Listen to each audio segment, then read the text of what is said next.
What is up, everybody? It's Super Steve here today. So we're going to talk about the director of Ori 1 and 2, and how he wants Phil Spencer to put Microsoft's games on every platform.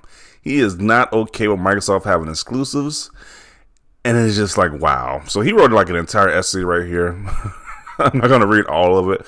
I'm going to read some key points, not all of this, because like I said, you wrote like an entire essay about this, but it's just shocking how he wants Microsoft to no longer have exclusives, but Sony can have exclusives, Nintendo can have exclusives, but when Microsoft has exclusives, it's a bad thing. So let's read some of this.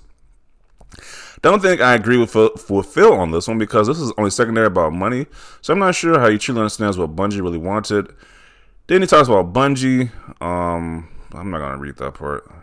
Let's read I think Microsoft is in this weird place between a rock and a hard place position, where they're saying that this is the vision that they wanted to see happening in the future. No artificial walls, no boundaries, but they're not necessarily acting accordingly. I think most because the other parties aren't playing along. Microsoft will probably keep going into this direction if other parties will participate, as if Nintendo/Sony will allow their games to be playable on Xbox. But this is just not where the industry is going at this point. Okay, so if he understands Nintendo as Sony isn't doing it, why does he want Microsoft to do it? Okay. I personally wish Microsoft would have the guts to just go through with their vision, make their games and port them to all platforms, not leave anyone behind. A 13-year-old kid whose parents were only able to afford to buy one system for the child now won't grow up playing Halo because Microsoft believes that it makes the most financial sense to leave PlayStation players out. So he wants Halo on PlayStation. What? How does that benefit anyone but Microsoft? What the? Let me just finish this. Yeah, but you'll probably sell a bunch more Xboxes, but you'll lose out on millions of potential dedicated fans. Show the industry that's how you get the most amount of players to play your games. Didn't Minecraft show that that's the right way to move forward? If they do that, I'm sure pretty quickly everyone will follow suit, because usually all these corporations just copy what makes the most amount of money. And on top of that, it's the best thing for the players out there. Your goal as a platform holder should be that these games play the best in your box, but not to force people to buy your box, because you're creating an artificial barrier for other players out there that weren't able to afford buying the system you're making. I hope I'll live long enough to see the industry embracing these kind of openness. So he wants Microsoft's games to be on everybody's platform, but everybody else don't got to put their exclusives on Xbox platform. Interesting how that just works out. Once again.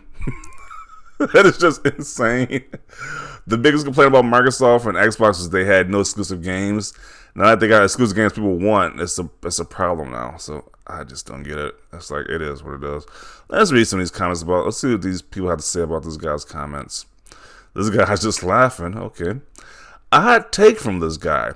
I understand what he's saying, but Microsoft even allowed Ori on the Switch? I mean, what right does he have to say that they aren't honoring their vision for gaming? Oh yeah, they did allow those games to be on a Switch. That's true. They did allow the Ori games to be on a Switch. So they did above and beyond, because he's still complaining. Like, okay. They all have big ideas until they flop, and the investors have their hands out. I can appreciate wanting independence, but it's rough out there. PlayStation and Xbox fans always lobby for what they don't have. If they really want to play it, they'll go where it is. Yeah. If you really want to play an exclusive game, the people will find a way to get that system regardless. So the topic he replied to was about how Phil said Microsoft of today would have kept Bungie. Okay. I also feel like he should take this up with Sony, because it's probably because of them that Microsoft games aren't already playable on PlayStation. There's no doubt they turned down Game Pass on PlayStation. Microsoft have been playing way too nice. It would be okay with Microsoft being nice if everybody was being nice with Microsoft. They're not. Yeah. You can't expect Microsoft to be nice to everybody else when everybody else is being cut. They're saying we're not being nice back to you. So that's like saying, I think Amazon should release The Wheel of Time on Netflix. Yeah. If anything, I feel like he used Microsoft as an example, but attacked Sony and Nintendo because they don't play along and they want a walled garden experience. Real interesting, but won't mean anything. I'm pretty sure Xbox would do it if Sony and Nintendo did. Xbox didn't start this jazz. What the F?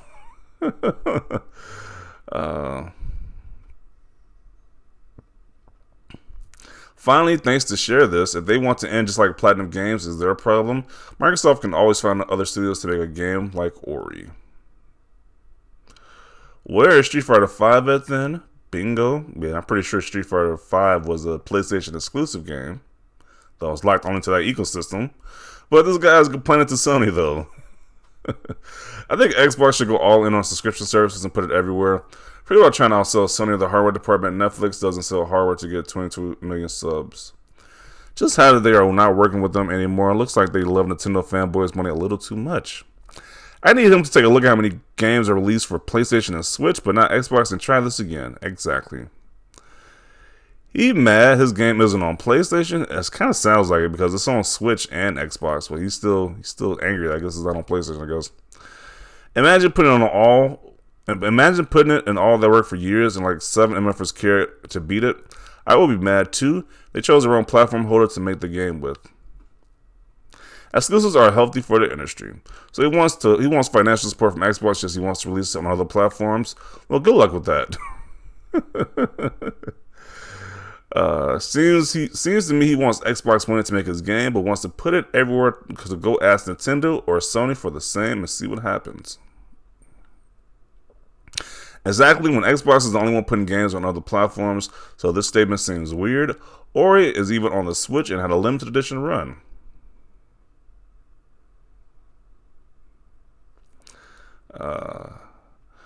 There'll be third party before this generation ends. Okay. It actually would be all games for no exclusives at all, but this thing is they all need to play ball, and Sony and Nintendo would never do that. Microsoft are the only ones likely to do it, but it's not going to happen as people love exclusives. Now, people don't, but executives do.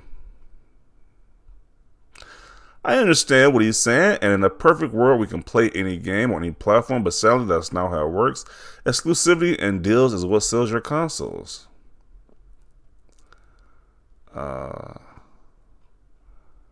Minecraft has left chat. Yeah, I think that's like literally like one of the only Microsoft games that's on all platforms is that Minecraft game.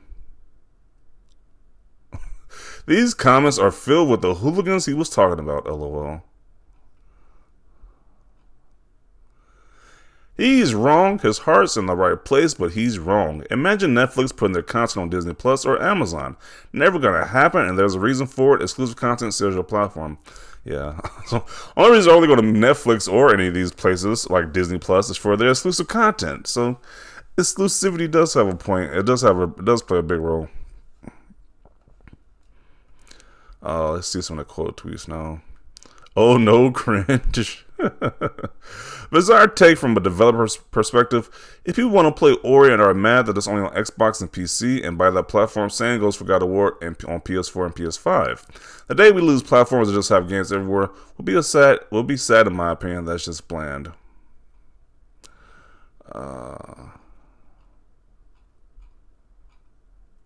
I kind of agree. If I was the head of Xbox, I kept working and publishing Moon games, but I have them day one on Game Pass. Who cares if they also sell on PS5? Xbox could have still made some nice cash from publishing their games, and their Game Pass brand could have been stronger for it. I like how this is just like legit, like only Xbox got to do this crazy strategy right here, but Nintendo and Sony don't got to do this crazy strategy though. Okay, that's interesting. This Thomas Mahler sounds very naive. Using a poor child narrative is complete bull crap, especially when Microsoft makes games available on console, PC, and mobile, usually with a single effing purchase at that. Yeah, what? Are we bringing PlayStation and Nintendo's to the conversation, or just like Microsoft's the bad guy here? How many third-party games are skipping Xbox and we don't even get a straight answer with why they're going to support the platform at some point? That ain't it, Chief. Yeah. A lot of third-party games just conveniently just skip Microsoft's platform, but we're gonna make Microsoft the bad guy here. Like this, like it's just ridiculous. Strange take by the guys over at Moon Studios. It's fine for Sony and Nintendo to have a walled garden for their games, yet it's bad for Xbox to put their games everywhere but PlayStation and Nintendo. Good for him. Weird to plant Xbox as a greedy game hoarder when they are the most open platform. I mean, it's not like Xbox was the only one to push for PC cloud crossplay and now emulation, while Sony and Nintendo keep all their games under lock and key and buy off third parties. Microsoft put their games on 3 platforms. What more does this guy want? Yeah, they're literally doing the most for their games. Let's see him try to convince Sony or Nintendo to put their games on as many platforms as Microsoft put Ori, shaking my head. This is a big FU to Microsoft, who funded a game for their platform and was nice enough to let it go to Switch. This guy is burning bridges he can't build. Let Moon Studios to die with Take-Two publishing label. Ori IP is safe with Xbox. What makes this so effing funny is, according to this activist dev, Xbox is like a PlayStation gamers out, not one mention of vice versa. Microsoft is bad for having exclusives despite offering the most and cheapest alternatives to access in their ecosystem. F out of here. His position simply makes no sense. Microsoft is the most inclusive of all console platform owners by far. Their support of PC, Xbox, as well as cloud is evidence of that. Microsoft also offers a $30 entry into next-gen console gaming. The Game Pass value is extremely inclusive. Okay. Funny, I don't see other indie devs or any devs suffer due to exclusivity or on Sony's platform. Bots championing that exclusives are bad, but only when they're not on the box. Just stop already, lol. Thomas Mahler to me is a controversial character and an egotistical one. This take of his is not fair to Phil or Microsoft in the least bit. Phil has been open before that he wants Game Pass on other platforms. His emails with Tim Sweeney shows that as well. So I'm going to conclude it right here. People are not agreeing with this guy. That's the head of Moon Studios. They're not agreeing with this guy whatsoever. It's like, you can't be mad at Microsoft but not be mad at Nintendo and Sony and expect Microsoft to go above and beyond while Nintendo and Sony is not doing it. It doesn't make any sense to make Microsoft be the bad guy here. So, yeah, this guy is a director, the video game director. So, I just don't agree with this guy whatsoever. Seems like most people don't agree with this guy either. So, definitely want to see your thoughts down below about this. Leave a like if you like this video. And as always, thanks for watching and peace.